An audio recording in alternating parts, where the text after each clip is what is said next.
السلام علیکم ورحمۃ اللہ وبرکاتہ۔ ان الحمد للہ نحمده ونستعینه ونستغفره ونعوذ باللہ من شرور انفسنا ومن سیئات اعمالنا من يهده الله فلا مضل له ومن يضلل فلا هادي له واشهد ان لا اله الا الله وحده لا شريك له واشهد ان محمدا عبده ورسوله۔ اللهم صل على محمد وعلى آل محمد كما صليت على إبراهيم وعلى آل إبراهيم إنك حميد مجيد۔ اللهم بارك على محمد وعلى آل محمد كما باركت على إبراهيم وعلى آل إبراهيم إنك حميد مجيد۔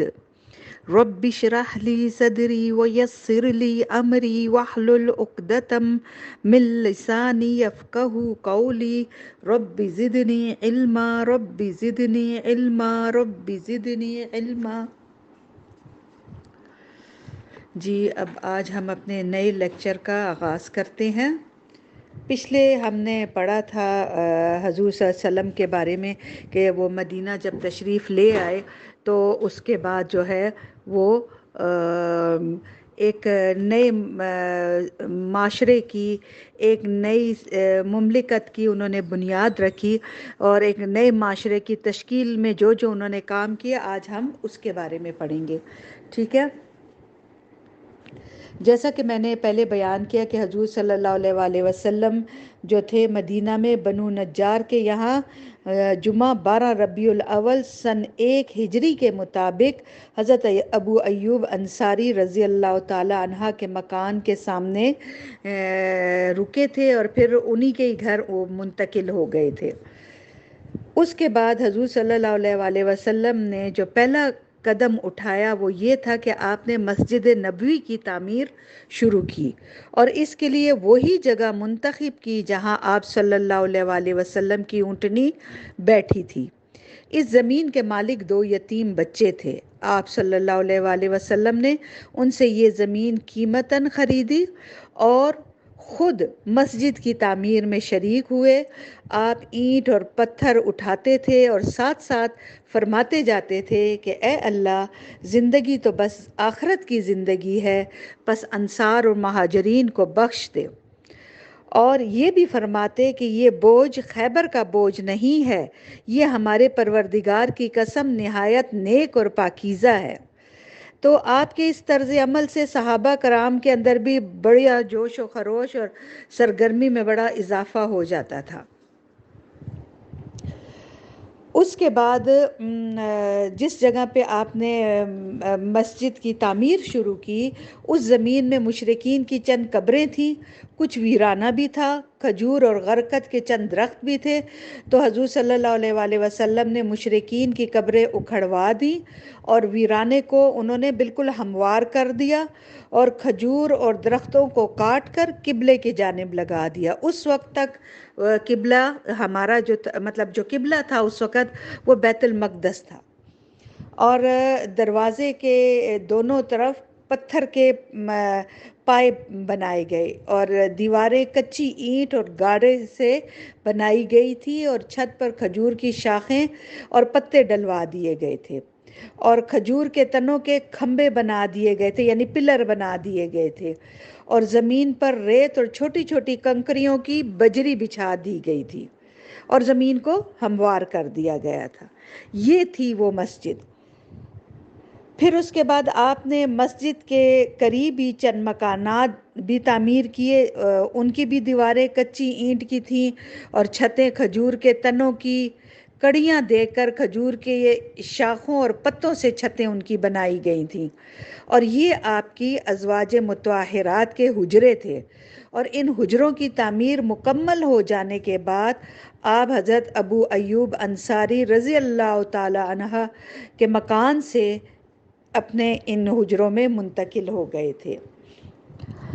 اچھا، مسجد نبوی جو تھی وہ صرف نماز ادا کرنے کی جگہ نہیں تھی، بلکہ وہ مسجد جو تھی وہ ایک یونیورسٹی تھی جس میں مسلمان اسلامی تعلیمات اور ہدایات کا درس حاصل کرتے آپ صلی اللہ علیہ وسلم سے، اور ایک محفل تھی جس میں مدتوں جاہلی نفرت اور باہمی لڑائیوں سے دوچار رہنے والے افراد جو تھے، جو قبائل کے افراد تھے، اب آپس میں محبت اور میل جول سے مل جل رہے تھے۔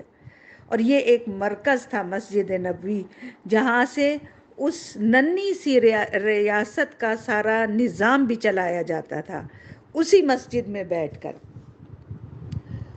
اور اس میں مجلس شورا اور مجلس انتظامیہ کے اجلاس منعقد ہوا کرتے تھے، اور ان سب کے ساتھ ساتھ یہ مسجد جو تھی ان فقراء مہاجرین کی ایک خاصی بڑی تعداد کا مسکن بھی تھی، جن کا وہاں پر نہ کوئی مکان تھا، نہ مال اور نہ اہل و عیال تھے۔ اس کے بعد حضور صلی اللہ علیہ وسلم نے مسجد نبوی کی تعمیر کا مسجد نبوی کی تعمیر کر کے ایک مرکز کو جیسے وجود بخشا، اس کے بعد آپ نے تاریخ انسانی کا ایک اور نہایت تابناک کارنامہ بھی انجام دیا، جسے مہاجرین اور انصار کے درمیان مواخات اور بھائی چارے کا نام دیا جاتا ہے۔ یعنی حضور صلی اللہ علیہ وآلہ وسلم نے حضرت انس بن مالک رضی اللہ تعالی عنہ کے مکان میں مہاجرین اور انصار کے درمیان بھائی چارہ قائم کرایا۔ کل 90 آدمی تھے، آدھے مہاجرین تھے اور آدھے انصار تھے، اور بھائی چارے کی بنیاد یہ تھی کہ یہ ایک دوسرے کے غمخوار ہوں گے، اور موت کے بعد جو ہے یہ وراثت میں بھی ایک دوسرے کے حصے دار ہوں گے۔ یعنی ان کا اس حد تک بھائی چارہ کرایا گیا، اور وراثت کا یہ حکم جنگ بدر تک قائم رہا۔ پھر اس کے بعد یہ آیت نازل ہوئی وَأُولُو الْأَرْحَامِ بَعْضُهُمْ أَوْلَىٰ بِبَعْضٍ، یعنی جو قریبی رشتہ دار ہیں وہ وراثت کے ایک دوسرے کے زیادہ حقدار ہے۔ یعنی جنگ بدر تک ان کے درمیان وراثت بھی تقسیم ہوتی تھی مرنے کے بعد، لیکن بعد میں اس حکم کو منسوخ کر دیا گیا۔ اچھا، تو اس کے بعد حضور صلی اللہ علیہ وآلہ وسلم نے ان میں بھائی چارہ قائم کرایا۔ تو صحیح بخاری میں مروی ہے کہ مہاجرین جب مدینہ تشریف لائے تو حضور صلی اللہ علیہ وسلم نے عبد الرحمن بن عوف رضی اللہ تعالی عنہ اور سعد بن ربیع کے درمیان بھائی چارہ کرا دیا۔ اس کے بعد حضرت سعد نے حضرت عبد الرحمن سے کہا کہ انصار میں سب سے زیادہ مالدار ہوں، آپ میرا مال 2 حصوں میں بانٹ کر آدھا آدھا کر لیں، اور میری 2 بیویاں ہیں، آپ کو جو زیادہ پسند ہو مجھے بتا دیں، میں اسے طلاق دے دوں گا، اور عدت گزارنے کے بعد آپ اس سے شادی کر لیں۔ لیکن حضرت عبد الرحمن رضی اللہ تعالی عنہ نے کہا کہ اللہ آپ کے مال اور اہل و عیال میں برکت دے، آپ لوگوں کا بازار کہاں ہے؟ لوگوں نے انہیں بنو کنیقہ کا بازار بتا دیا۔ وہ واپس آئے تو ان کے پاس کچھ پنیر اور گھی تھا۔ اس کے بعد وہ روز آنا جاتے رہے، اور وہ سامان کو بیچتے تھے، اور اس سے جو منافع حاصل ہوتا تھا وہ ان کے پاس آتا تھا۔ پھر ایک دن آئے تو ان پر زردی کا اثر تھا، تو حضور صلی اللہ علیہ وسلم نے دریافت فرمایا کہ یہ کیا ہے، یہ زرد رنگ کیسا تم پر لگا ہوا ہے؟ تو انہوں نے کہا کہ میں نے شادی کر لی ہے۔ آپ نے فرمایا کہ عورت کو مہر کتنا دیا ہے؟ بولے 1 گٹھلی کے ہم وزن، یعنی کوئی 1.25 تولہ سونا دیا ہے۔ تو یعنی اس حد تک اگر انصار نے اپنے دل بڑے کیے تھے اور ہر چیز کا ان کو آدھا آدھا اپنا حصے دار بنایا تھا، تو مہاجرین نے بھی ان سے ناجائز فائدہ نہیں اٹھایا تھا، بلکہ ان کی کوشش ہوتی تھی کہ وہ اپنی محنت مزدوری سے جتنا کما سکتے ہیں وہ کمائے۔ اسی طرح حضرت ابو ہریرہ سے ایک روایت ہے کہ انصار نے حضور صلی اللہ علیہ وسلم سے عرض کی کہ آپ ہمارے درمیان اور ہمارے بھائیوں کے درمیان، یعنی مہاجرین کے درمیان ہمارے جو کھجور کے باغات ہیں وہ تقسیم کر دیں۔ آپ صلی اللہ علیہ وسلم نے فرمایا نہیں۔ انصار نے کہا تب آپ لوگ یعنی مہاجرین ہمارا کام کر دیا کریں اور ہم پھل میں آپ لوگوں کو شریک رکھیں گے۔ تو انہوں نے کہا ٹھیک ہے۔ ہم نے یہ بات سنی اور مانی، یعنی وہ کہتے تھے کہ ہمارے جو باغ ہیں وہ بھی آدھے آدھے ہم آپس میں بانٹ لیتے ہیں۔ تو حضور نے کہا کہ نہیں، باغ تمہارے پاس رہیں، اور جو محنت ہوتی ہے، جو مزدوری ہوگی باغ کی، وہ یہ مہاجرین کریں گے، اور ان کا معاوضہ اور جو پھل ہوں گے وہ ان میں تم ان کو شراکت دار کر لینا۔ تو اس سے اندازہ کیا جا سکتا ہے کہ انصار نے کس طرح بڑھ چڑھ کر اپنے مہاجرین بھائیوں کی عزت اور اکرام کیا، اور کس قدر محبت، خلوص، ایثار اور قربانی سے کام لیا، اور مہاجرین نے ان کی اس کرم اور نوازش کی وہ کتنی قدر کرتے تھے۔ اچھا، اس کے بعد یہ بھائی چارہ قائم ہونے کے بعد حضور صلی اللہ علیہ وسلم نے ایک اور عہد و پیمان لیا، یعنی آپس میں مسلمانوں سے ایک اور عہد و پیمان لیا گیا، جس کی مختصر سی میں تفسیر نکات آپ کو پیش کر رہی ہوں کہ یہ حضور صلی اللہ علیہ وسلم نے یہ ایک عہد و پیمان کرایا تھا کہ یہ سب انسانوں سے الگ ایک امت رکھتے ہیں، یعنی یہ مسلمان جو ہیں ان کی ایک الگ جماعت ہے، ایک الگ امت ہے۔ مہاجرین قریش اپنی سابقہ حالت کے مطابق باہم دیت کی ادائیگی کریں گے، اور مومنین کے درمیان انصاف کے ساتھ اپنے قیدی کا فدیہ دیں گے، اور انصار کے تمام قبیلے اپنی سابقہ حالت کے مطابق باہم دیت کی ادائیگی کریں گے، اور ان کا ہر گروہ اچھے طریقے پر اور اہل ایمان کے درمیان انصاف کے ساتھ اپنے قیدی کا فدیہ ادا کرے گا۔ اسی طرح ان کے اور بھی بہت سارے نکات تھے کہ یعنی کوئی مومن کسی مومن کو کافر کے بدلے قتل نہیں کرے گا، اور کسی مومن کے خلاف کسی کافر کی مدد نہیں کی جائے گی، اور جو یہود ہمارے پیروکار ہو جائیں ان کی مدد کی جائے گی، اور وہ دوسرے مسلمانوں کی طرح ہوں گے، ان پر نہ ظلم کیا جائے گا، نہ ان کے خلاف کوئی زیادتی کی جائے گی۔ اس طرح بہت سے ان کے نکات تھے جن کا تھوڑا سا میں نے آپ کو ذکر کر دیا ہے۔ اس کے بعد پھر ہم آگے چلتے ہیں۔ حضور صلی اللہ علیہ وآلہ وسلم ان صحابہ کرام کی تعلیم و تربیت، تزکیہ نفس اور ان کے اخلاق، مکارم اخلاق یعنی ان کے اخلاق کو سنوارنے کی ترغیب میں مسلسل کوشاں رہتے تھے، اور انہیں محبت اور بھائی چارگی اور عبادات اور اطاعت کے آداب برابر سکھاتے اور بتاتے رہتے۔ ایک صحابی نے آپ سے دریافت کیا کہ کون سا اسلام بہتر ہے، یعنی اسلام میں کون سا عمل بہتر ہے، اس کا یہ مطلب ہے۔ تو آپ نے فرمایا کہ تم کھانا کھلاؤ، اور جاننے والے اور نہ جاننے والے سبھی کو سلام کرو، یعنی کہ جو بہترین عمل ہے وہ یہ ہے کہ کھانا کھلانا۔ قرآن میں بھی اگر آپ ترجمہ پڑھیں تو اس میں بھی بار بار آپ پڑھتی رہی ہیں کہ کھانا کھلاؤ، ٹھیک ہے؟ تو کھانا کھلانا جو ہے ایک بہت بڑا عمل ہے۔ تو حضور صلی اللہ علیہ وسلم نے بھی فرمایا کہ کھانا کھلاؤ، اور جاننے والے اور نہ جاننے والے سبھی کو تم سلام کرو۔ عبداللہ بن سلام رضی اللہ تعالیٰ عنہ کا بیان ہے کہ جب حضور صلی اللہ علیہ وآلہ وسلم مدینہ تشریف لائے تو میں آپ کی خدمت میں حاضر ہوا، اور جب میں نے آپ کو دیکھا تو میں سمجھ گیا کہ آپ یہ چہرہ کسی جھوٹ بولنے والے شخص کا نہیں ہو سکتا۔ پھر آپ نے جو پہلی بات ارشاد فرمائی وہ یہ تھی کہ اے لوگو، سلام پھیلاؤ، کھانا کھلاؤ، صلہ رحمی کرو، اور رات میں جب لوگ سو رہے ہوں تو نماز پڑھو، جنت میں سلامتی کے ساتھ داخل ہو جاؤ گے۔ یعنی یہ عمل تم کرو گے تو جنت میں سلامتی کے ساتھ داخل ہو جاؤ گے۔ اس کے بعد ہمیں اپنا بھی محاسبہ کرتے رہنا چاہیے کہ آیا ہم میں سے کتنے لوگ یہ کام کرتے ہیں اور کتنے اس سے بے خبر ہیں۔ پھر آپ نے یہ بھی فرمایا کہ وہ شخص جنت میں داخل نہ ہوگا جس کا پڑوسی اس کی شرارتوں سے مامون اور محفوظ نہ رہے، اور آپ فرماتے تھے کہ مسلمان وہ ہے کہ جس کی زبان اور ہاتھ سے مسلمان محفوظ رہیں۔ تم میں سے کوئی شخص مومن نہیں ہو سکتا یہاں تک کہ اپنے بھائی کے لیے بھی وہی چیز پسند کرے جو خود اپنے لیے پسند کرتا ہے.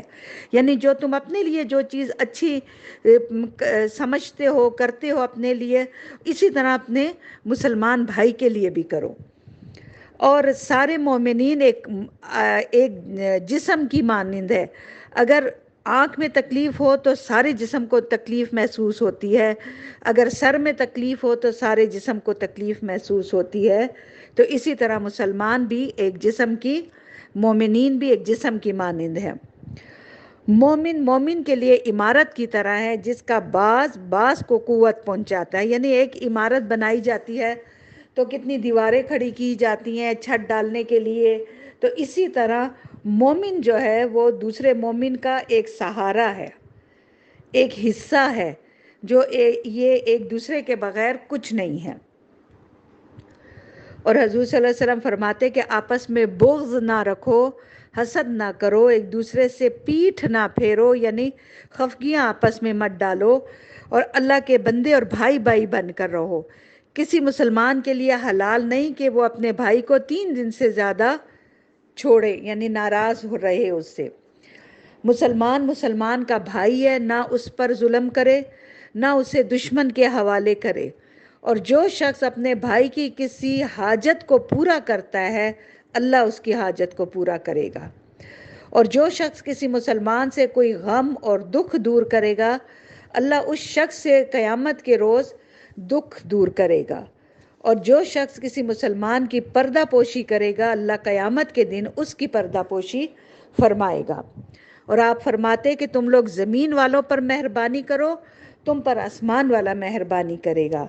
اور یہ بھی فرماتے کہ وہ شخص مومن نہیں ہو سکتا جو خود تو پیٹ بھر کر کھا لے لیکن اس کے ساتھ میں رہنے والا اس کا پڑوسی بھوکا ہو.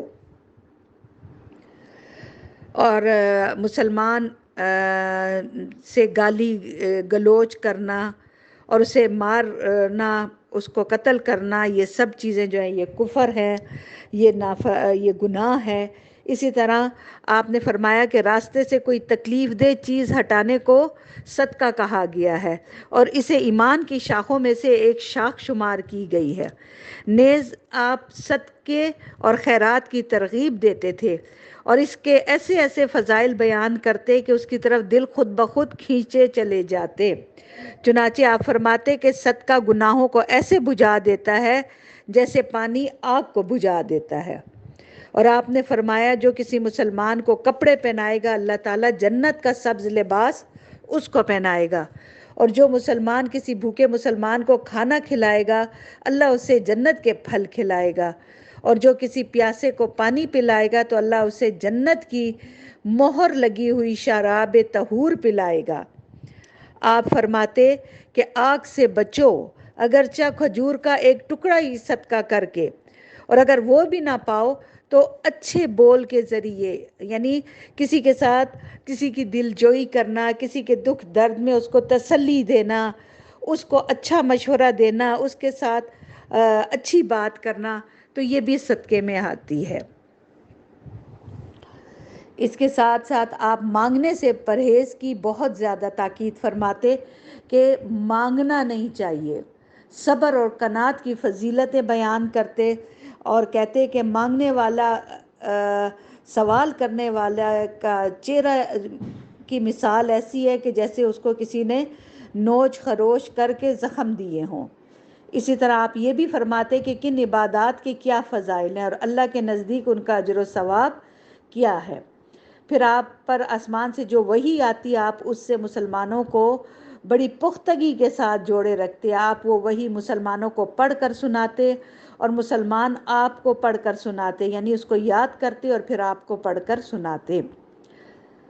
اسی طرح حضور صلی اللہ علیہ وسلم نے مسلمانوں کی اخلاقیات بلند کی اور ان کی خداداد صلاحیتوں کو عروج بخشا اور انہیں بلند ترین اقدار اور کردار کا مالک بنایا. اس طرح کی کوششوں کے بدولت حضور صلی اللہ علیہ وسلم مدینہ کے اندر ایک ایسا معاشرہ تشکیل دینے میں کامیاب ہو گئے جو تاریخ کا سب سے زیادہ باکمال اور شر سے بھرپور معاشرہ تھا. اور اس نئے معاشرے نے پوری دنیا یا پوری یعنی تاریخ کا جو تھا وہ رخ پھیر دیا۔ حضور صلی اللہ علیہ وسلم نے ہجرت کے بعد جب مسلمانوں کے درمیان عقیدے، سیاست اور نظام کی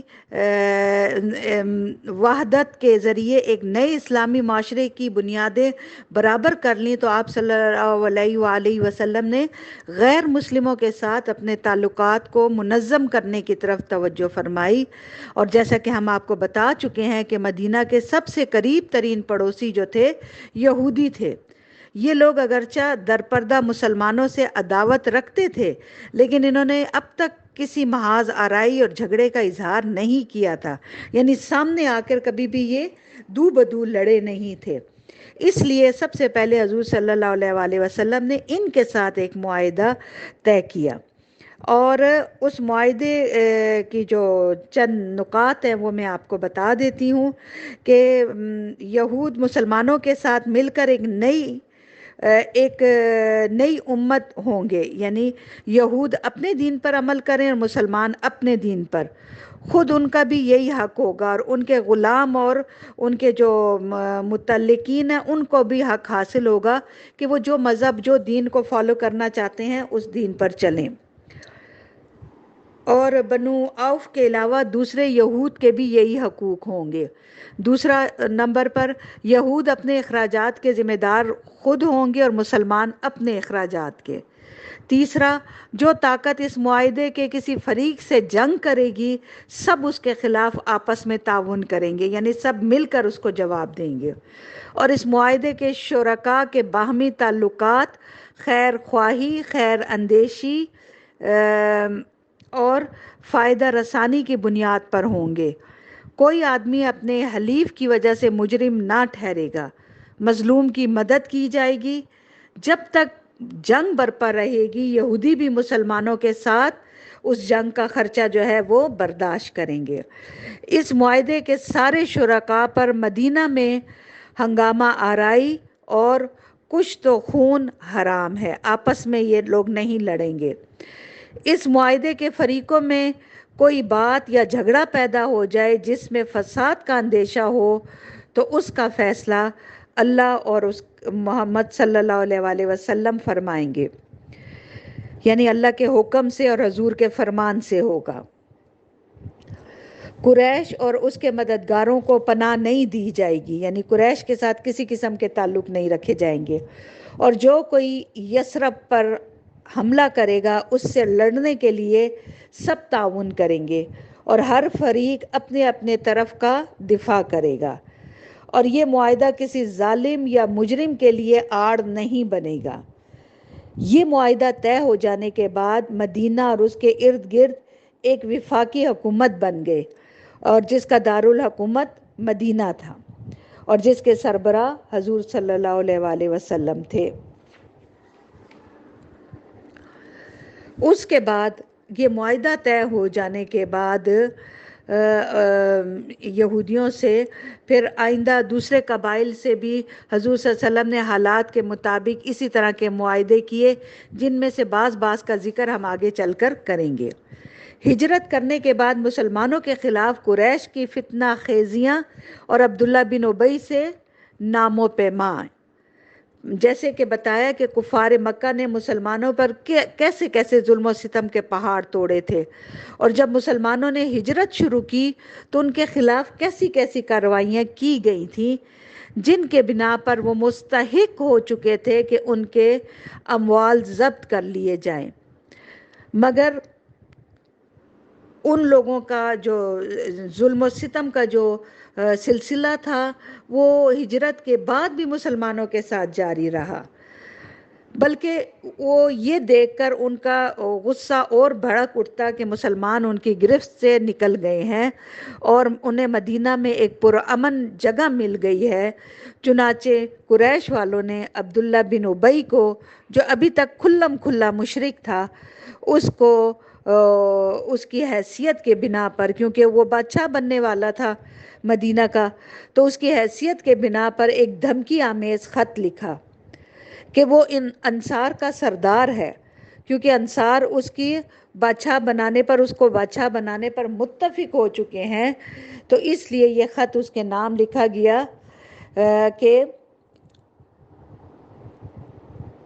آپ لوگوں نے ہمارے صاحب کو پناہ دے رکھی ہے، یعنی حضور کی طرف اشارہ تھا۔ اس لیے ہم اللہ کی قسم کھا کر کہتے ہیں، یا تو آپ لوگ اس سے لڑائی کریں اور اسے نکال دیں، یا پھر ہم اپنی پوری فوج اور قوت کے ساتھ آپ لوگوں پر حملہ کر کے آپ کے سب مردوں کو قتل کر دیں گے اور آپ کی عورتوں کی عزت پامال کر دیں گے۔ اس خط کے پہنچتے ہی عبداللہ بن ابی جو تھا، مکہ کے جو مشرک تھے، ان کو سب کو اکٹھا کیا اور ان کے حکم کی تعمیل کے لیے اٹھ کھڑا ہوا، اور کیونکہ اس کے دل میں حضور کے لیے پہلے سے ہی کینہ بھرا ہوا تھا، کیونکہ اس کے ذہن میں یہ بات بیٹھی ہوئی تھی کہ آپ ہی نے اس سے بادشاہت چھینی ہے۔ چنانچہ جب یہ خط عبداللہ بن ابی اور اس کے بت پرست دوستوں کو موصول ہوا تو وہ حضور صلی اللہ علیہ وسلم سے جنگ کے لیے جمع ہو گئے، اور جب حضور صلی اللہ علیہ وسلم کو اس بات کی خبر ہوئی تو آپ اس کے پاس تشریف لے گئے اور فرمایا کہ لگتا ہے کہ قریش کی دھمکی تم لوگوں پر بہت گہرا اثر کر گئی ہے، تو تم جو ہو اگر اپنے بیٹوں اور بھائی سے خود لڑنا چاہتے ہو تو ٹھیک ہے، کیونکہ مدینے میں جو اوس اور خزرج ہے وہ بھی وہ مدینے کے اصل باشندے تھے، تو ظاہر ہے کہ تم لوگ آپس میں ہی ایک دوسرے سے لڑو گے تو قریش تمہیں اتنا نہیں نقصان پہنچائیں گے جتنا تم آپس میں لڑ مر کر ایک دوسرے کو نقصان پہنچا دو گے، تو اگر تم یہ کرنا چاہتے ہو تو ٹھیک ہے۔ تو حضور کی یہ بات سن کر ان لوگوں کو کچھ احساس ہوا تو وہ لوگ اس چیز سے ہٹ گئے۔ اس وقت تو عبداللہ بن ابی جنگ کے ارادے سے باز آ گیا، لیکن اس کے ساتھی جو تھے وہ ڈھیلے پڑ گئے، کیونکہ وہ اپنا ایک ہی خاندان تھے کہ کچھ لوگ مسلمان تھے اور کچھ لوگ مشرک تھے، تو ظاہر ہے آپس میں تو لڑائی کرنا ذرا مشکل بات تھی، تو لیکن پیچھے پیچھے جو تھا ان کا قریش کے ساتھ تعلق قائم تھا، کیونکہ مسلمان اور مشرکین کے درمیان شر و فساد کا کوئی موقع بھی جو تھا وہ ہاتھ سے جانے نہیں دینا چاہتا تھا عبداللہ بن ابی۔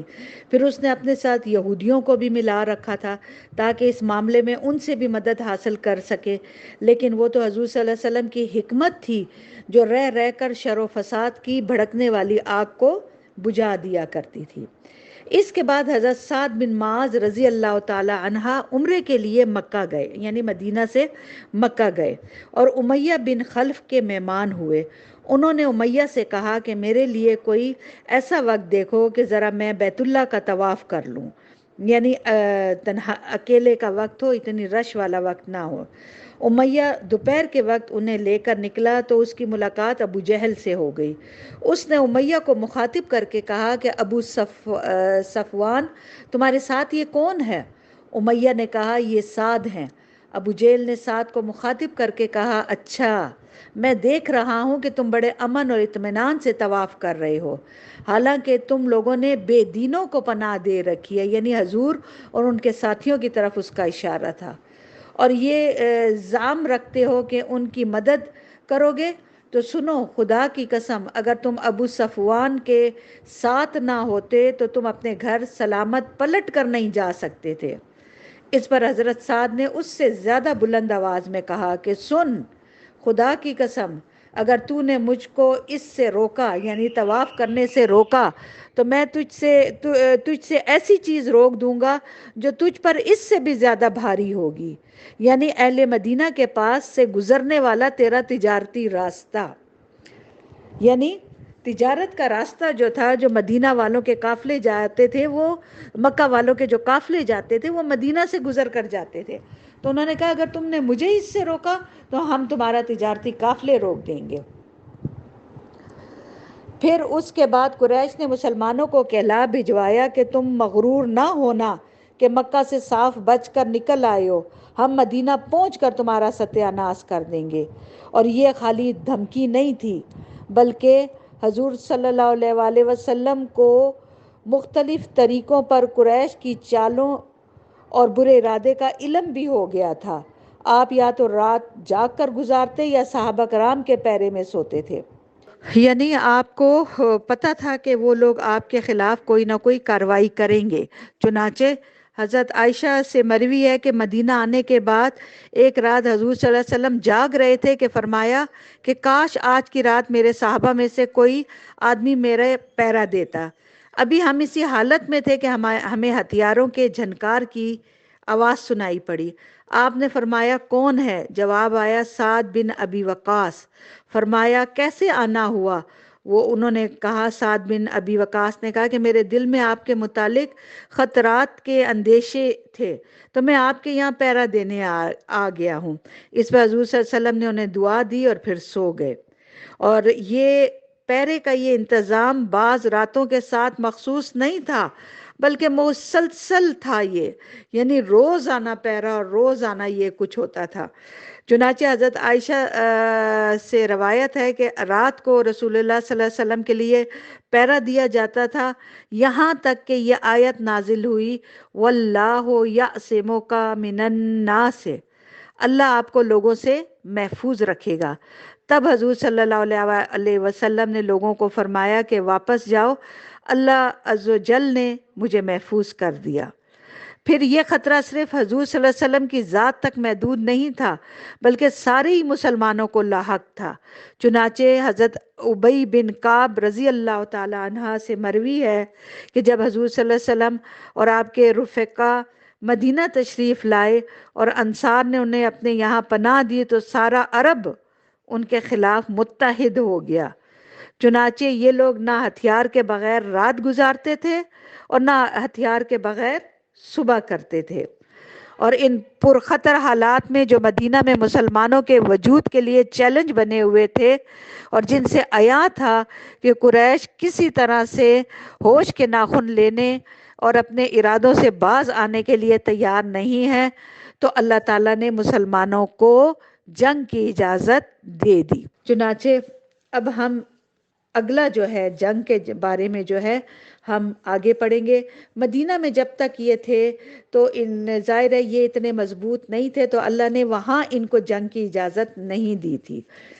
مکہ میں جب تھے مکہ میں جب تک تھے تو یہ کمزور تھے تو اللہ تعالیٰ نے ان کو جنگ کی اجازت نہیں دی تھی۔ اس کے بعد جب یہ مدینہ ہجرت کر کے آ گئے اور ایک اسلامی ریاست قائم ہو گئی اور یہ ان کے قریش والوں کے ظلم و ستم کا سلسلہ رکنے کا نام نہیں لے رہا تھا، تو پھر آخر اللہ تعالیٰ نے مسلمانوں کو بھی اجازت دی کہ جو تم سے جنگ کرتے ہیں تمہیں بھی اجازت دی گئی ہے کہ تم بھی ان کے ساتھ جنگ کرو۔ ٹھیک ہے، اب آگے ہم اگلی دفعہ انشاءاللہ تعالیٰ پڑھیں گے کہ کون کون سی جنگیں ہوئیں اور کیا ہوا۔ ٹھیک ہے، چلے جی، اللہ حافظ، السلام علیکم ورحمۃ اللہ وبرکاتہ۔